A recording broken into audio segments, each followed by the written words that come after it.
नमस्कार शेतकरी बांधवांनो, आज आमचा सांगलीमध्ये इथे मोठा पेरू मार्गदर्शक शिबिर चालू आहे आणि हे चालू असताना महत्वाचा असं मिलीबगचा विषय असतो पेरूमध्ये आणि मिलीबग कसा कंट्रोल करायचा त्याचे खूप सगळे पर्याय आहेत.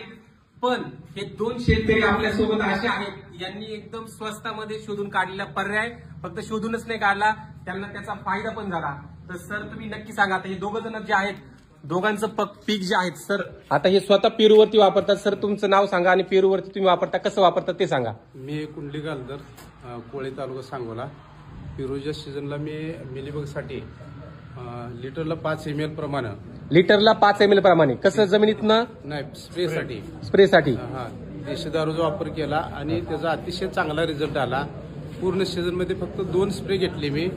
मिलीबग 99.99% क्लिअर झाला. आणि हे दुसरे आपले शेतकरी आहेत, द्राक्षाचे मोठे शेतकरी आहेत. सर नाव सांगा. उत्सापरामो कोट्टलगे, मुक्काम पोस्ट बिळूर, तालुका जत, जिल्हा सांगली. सांगली, बरोबर. तुम्ही कशासाठी वापरता ते सांगा. द्राक्ष बागेत सर, द्राक्ष बागेसाठी तुमचं मिलीबग माल काढताना उद्या जर माल काढत असेल तर मिलीबग दिसलं तर आम्ही वापरलेलं. धन्यवाद तुमच्या दोघांचे, धन्यवाद. सगळ्यांना समजलं का? त्यांनी सांगितलेला पर्याय सगळ्यांना समजला का? तो त्यांनी वापरलाय म्हणून त्यांनी सांगितलाय, असंच त्यांनी हवेत सांगितलेलं नाहीये. धन्यवाद. याच्यातून आपल्याला हेही 2 गुरु भेटले. भेटूया पुढच्या व्हिडिओमध्ये.